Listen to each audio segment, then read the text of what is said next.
நந்தினி பண்ற இந்த ஸ்பெஷல் பூஜைக்கு நீ போலியா? போனோம் ஆண்டி. நந்தினி வேற ஃபோன் பண்ணி கிளம்பி வர சொல்லிட்டா. நான் அகிலா கிட்ட என்ன சொல்லிட்டு போறது அதான் யோசிச்சுட்டு இருக்கேன். ஆமால, ஆனா அது ரொம்ப முக்கியமான பூஜையாச்சே மித்ரா. நீ கண்டிப்பா அங்க போய் அதுல கலந்துக்கிட்டே ஆகணும். என்ன பண்ணலாம்?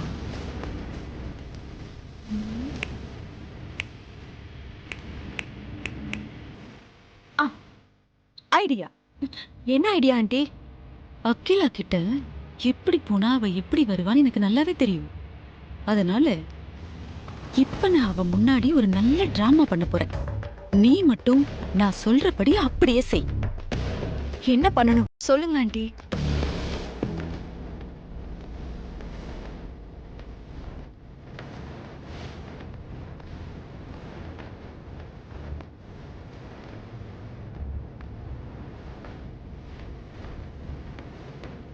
என்ன, நான் சொன்னதெல்லாம் புரிஞ்சுதா?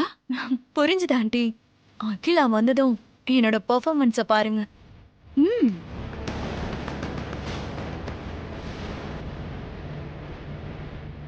மித்ரா, கீழே வரா. ஸ்டார்ட் பண்ணு. ஆண்டி ப்ளீஸ் ஆண்டி, நான் சொல்றது கொஞ்சம் கேளுங்க. மித்ரா, நான் சொல்றத நீ முதல்ல கேளு. அதெல்லாம் எங்கேயும் போக கூடாது. ரொம்ப முக்கியமான விஷயம் ஆண்டி. நாங்க ஸ்டே எல்லாம் பண்ண மாட்டேன். வேலை முடிஞ்சதும் உடனே கிளம்பி வந்துருவேன். இங்க பாரு, எவ்வளவு முக்கியமான விஷயமா இருந்தாலும் அதை பத்திலாம் எனக்கு கவலை இல்ல. உன் கல்யாணம் ரொம்ப முக்கியம். அக்காக்கு மட்டும் இந்த விஷயம் எல்லாம் தெரிய வந்துச்சுன்னா எவ்வளவு பெரிய பிரச்சனை ஆகும் தெரியுமா உனக்கு? ஆண்டி ப்ளீஸ் ஆண்டி, சொன்ன கேளுங்க. மித்ரா, சொல்றத கேளு. அதெல்லாம் எங்கேயும் போக கூடாது. வனஜா, அக்கா, என்ன ஆச்சு? இப்ப எதுக்காக அவளை சத்தம் போட்டுட்டு இருக்க? அக்கா, நான் ஏன் சத்தம் போடுறேங்கிற விஷயம் மட்டும் உங்களுக்கு தெரிய வந்ததுன்னா என்னை விட அதிகமா மித்ராவை சத்தம் போடுவீங்க. பில்டப்லாம் வேணாம், என்ன விஷயம் மட்டும் சொல்லு. அது மித்ராவோட சேலத்துல இருக்கிற கம்பெனில ஏதோ பிரச்சனையாக்கா. அதுக்கு இவ போய் தான் சால்வ் பண்ணணுமா. அதனால இப்பவே போயிட்டு உடனே திரும்பி வந்துடுன்னு சொல்லிட்டு இருக்காக்கா. ஆமா ஆண்டி, யூனியன் லீடருக்கும் மேனேஜருக்கும் ஏதோ பிரச்சனை போல இருக்கு. நான் போன்ல பேசி பார்த்தேன், ப்ராப்ளம் சால்வ் ஆகல.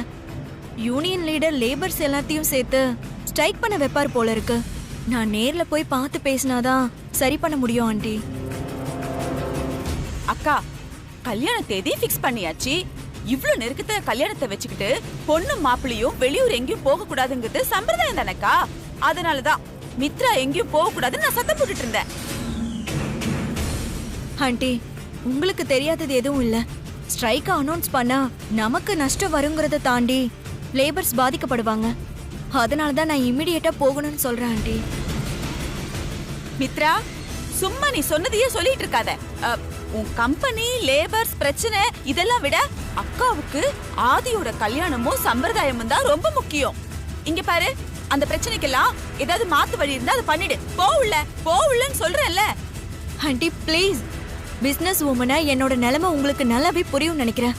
நீங்களே இதுக்கு ஒரு முடிவை சொல்லுங்க.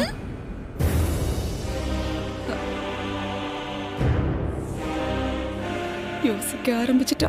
அனுப்பிடுவா. சம்பிரதாயம் முக்கியம்தான், ஆனா அதை விட இத்தனை பேர் லேபர்ஸோட வாழ்க்கை முக்கியம். உன் கல்யாணம்னு சுயநலமா முடிவெடுக்காம தொழிலாளர்களோட வாழ்க்கையை பத்தி யோசிச்சு பொதுநலமா ஒரு முடிவெடுத்ததுக்காக நான் உன்னை பாராட்டுறேன். ஆமா, நல்ல பாராட்டு. பார்த்து பத்திரமா போயிட்டு வா. Thank you aunty, thank you so much. அக்கா,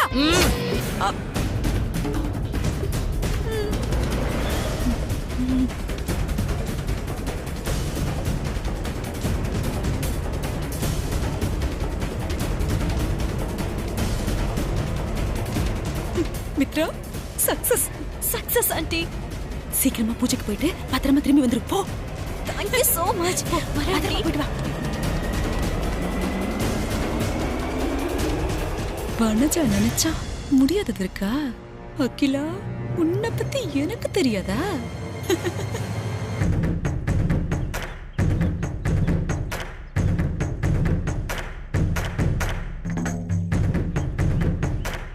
சாமி, பூஜைக்கு தேவையான எல்லா பொருளும் சரியா இருக்கா? எல்லாம் சரியா இருக்குமா? சாமி, என் குலதெய்வம் பூஜையில சின்ன குறை கூட வரக்கூடாது. இந்த பூஜையில என் குலதெய்வம் அந்த நாகதேவி அம்மா மனசு குளிரணும்.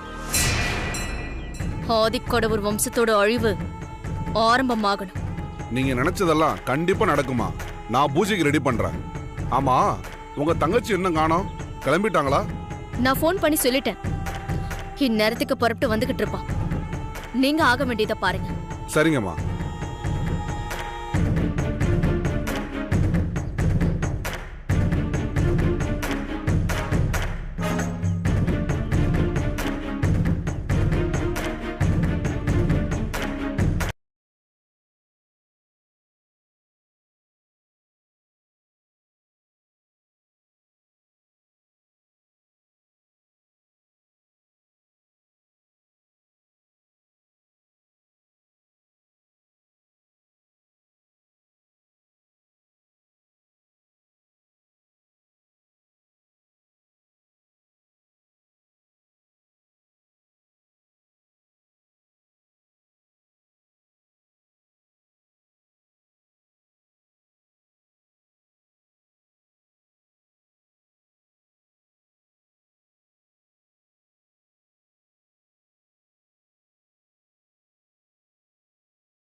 நீங்க 2 பேரும் வந்து உட்கார்ந்தா நான் பூஜை ஆரம்பிச்சிருவோமா? கொஞ்சம் வெயிட் பண்ணுங்க. மித்ரா இப்ப வந்துருவான். சரி, சீக்கிரம் வர சொல்லுங்கம்மா.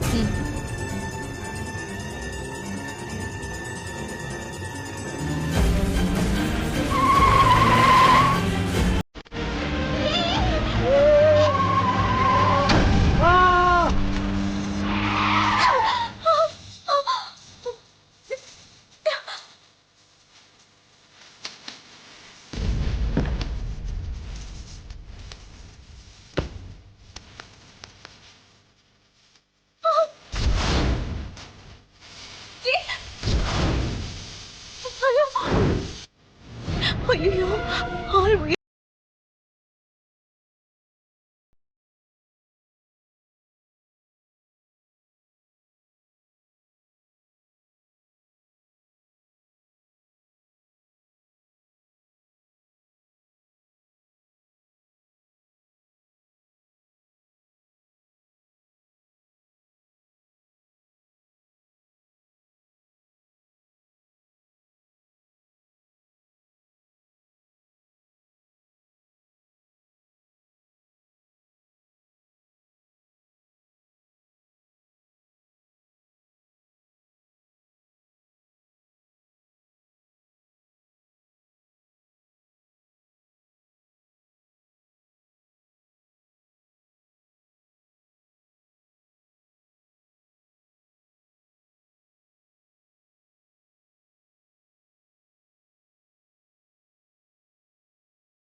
அவளே வரட்டும்.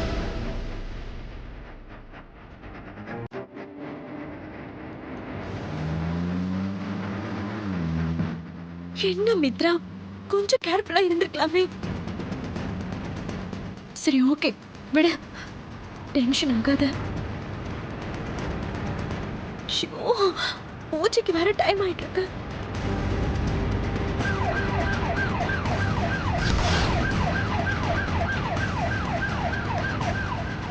சார் சார் அந்த கார் தான் சார்.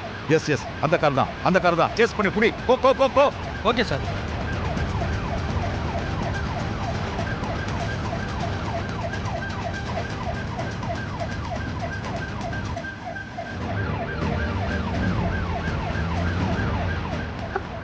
போலீஸ் ஜீப்பா? நான் அவளை ஃபாலோ பண்றாங்களா?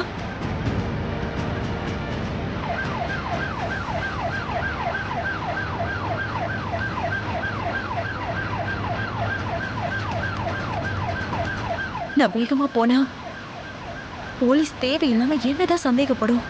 நான் எப்பவும் போலவே போறேன்.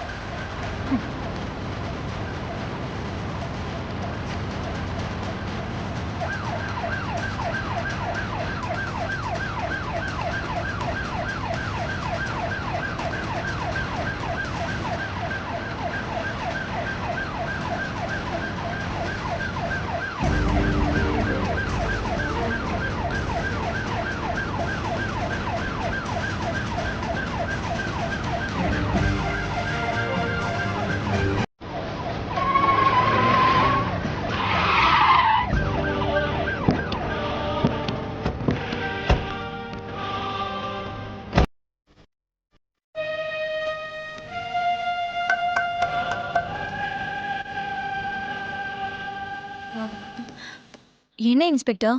முதல்ல வண்டியை விட்டு கீழே இறங்குன்றத.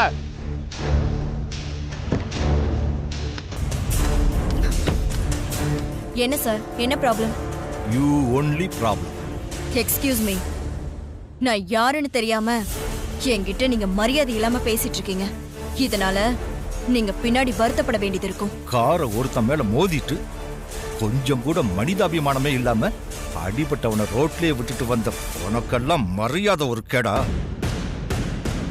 இந்த டிரைவர் சீட்ல மட்டும் ஒரு ஆம்பளை உட்கார்ந்து இருந்தான்னா இப்படியெல்லாம் பேசிக்கிட்டு இருந்திருக்க மாட்டேன். வந்த உடனே இழுத்து போட்டு மிதிச்சு என் ஜீப்ல தூக்கி போட்டு போய்கிட்டே இருந்திருப்பேன். சார், நான் யார் மேலயும் காரை மோதல. நீங்க ஏதோ தப்பா வந்து என்கிட்ட பேசிட்டு இருக்கீங்க. நான் ஒண்ணு தப்பால உன்னை வந்து பிடிக்கல. இப்பதான் ரோட்ல அங்கெங்க சிசிடிவி கேமரா வச்சிருக்கோம்ல, நடந்தது என்னன்னு அங்க இருந்த சிசிடிவி கேமரா படம் பிடிச்சு காட்டிருச்சு. ஆக்சிடென்ட் பண்ணலைன்னு நீ என்ன ஏமாத்த முடியாது. முதல்ல ஸ்டேஷனுக்கு வா. சார், நான் யாருன்னு தெரியாம எங்கிருந்து வரேன்னு தெரியாம. நீ எவ்வளவு பெரிய இடமா இருந்தாலும் அதை பத்தி எனக்கு கவலை கிடையாது. கார்ல மோதிட்டு வந்த ஆளு சாதாரண ஆளு கிடையாது. அவர் இந்த மீடியாவில் இருக்கிற ஒரு முக்கியமான ஆளு. அதனால முதல்ல ஸ்டேஷனுக்கு வா, அதுக்கப்புறமா பேசிக்கலாம்.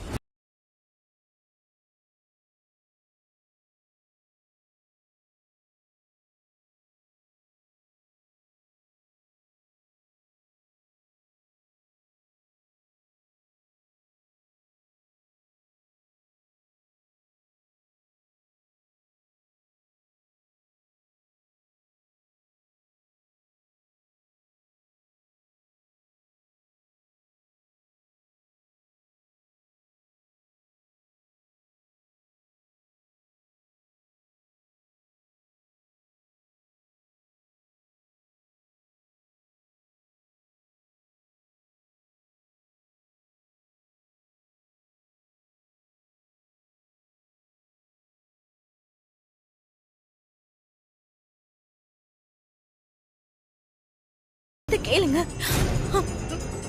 போலீஸ் ஸ்டேஷனுக்கு இது வரைக்கும் நான் வந்ததே கிடையாது.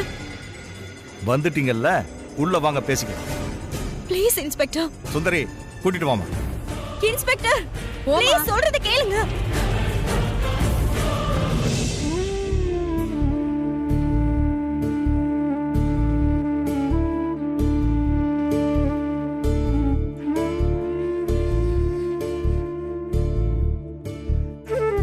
எங்களுக்கு கல்யாணம் ஆனதுக்கு அப்புறம் வரப்போற என் மாமாவோட பிறந்த நாள எப்படி இல்லாம கொண்டாடணும்னு நான் கனவு கண்டுட்டு இருந்தேன்.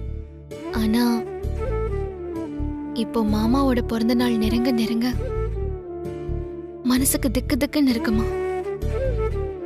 எதுக்கும் கவலைப்பட வேண்டாம், தைரியமா இருன்னு மாமா ஆறுதலும் தைரியமும் கொடுத்துட்டு தான் இருக்காரு. இருந்தாலும் இந்த பாழும் மனசு அது கேட்க மாட்டேங்குதுமா. ராத்திரி பகல்னு 24 மணி நேரமும் மாமாவோட பிறந்த நாள் அன்னைக்கு என்ன நடக்குமோ ஏது நடக்குமோன்னு அதே சிந்தனையா இருக்குமா. மனசு பூரா கவலையும் குழப்பமுமா இருக்கு. என் மனசுல கவலையும் குழப்பமும் ஏற்படும் போதெல்லாம் எனக்கு தெளிவும் நம்பிக்கையும் கிடைக்கிறதுக்கு பிள்ளையார் வட்டம் போட்டு பார்த்துப்பேன். இப்போ அதே மாதிரி பிள்ளையார் வட்டம் போட்டு பார்த்து எனக்கு நானே ஆறுதல் தேடிக்க போறேன். எனக்கு துணையா இருந்து நல்லபடியா முடிச்சு கொடுங்கம்மா.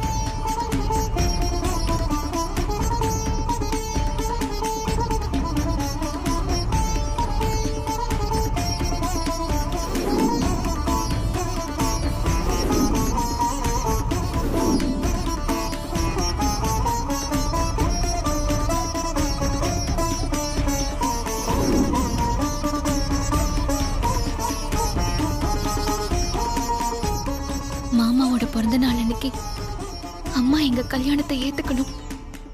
மித்ரா நாகபுரி வம்சத்தை சேர்ந்தவன்னு அம்மா தெரிஞ்சுக்கணும். இதெல்லாம் நல்லபடியா நடக்கணும்னா வட்டம் நல்லபடியா ஒண்ணு சேரணும். இதுக்கு நீதான் அருள் புரியணும்.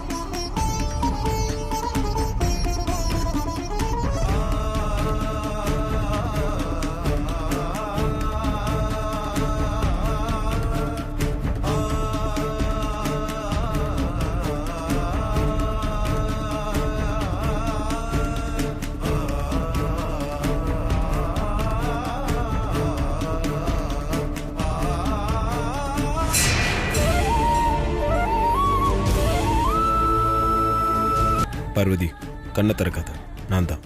என்ன மாமா இது? எதுக்காக வட்டம் போட்டுட்டு இருக்கிற என் கையை பிடிக்கிறீங்க? 2 பேரும் சேர்ந்தே போடலாம்.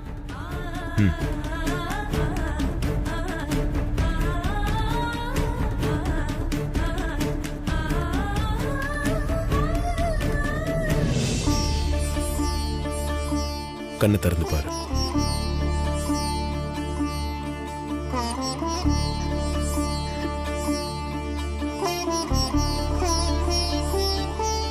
மாமா, வட்டம் அதுவா ஒண்ணு சேர்ந்துச்சா இல்ல நீங்க ஒண்ணு சேர்த்துட்டீங்களா? நான் தான் ஒன்று சேர்த்தேன். ஏன் மாமா இப்படி பண்ணீங்க? பிள்ளையார் வட்டம் போடுறத பத்தி தான் உங்களுக்கு தெரியும்ல. அதுவா தானே ஒண்ணு சேரணும். நீங்க இப்படி சேர்த்து விடலாமா? இதுல நான் எப்படி முடிவை தெரிஞ்சுக்கிறது? உங்க சென்டிமெண்ட்ஸ்லாம் எனக்கு தெரியும் பார்வதி. நீ இப்போ எதுக்காக வட்டம் போட்ட?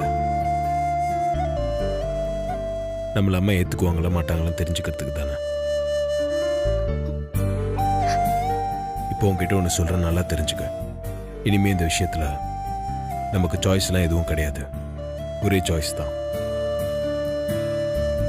என்ன நடந்தாலும் அம்மா கிட்ட நம்ம நடந்த உண்மையை சொல்லத்தான் போறோம். அம்மா ஏத்துக்கிட்டாலும் ஏத்துக்காம போனாலும் நம்ம சேர்ந்து வாழத்தான் போறோம். இனிமே அதை நினைச்சு மனசை போட்டு குழப்பிக்காத. நான் எப்பவும் கூட தான் இருப்பேன்.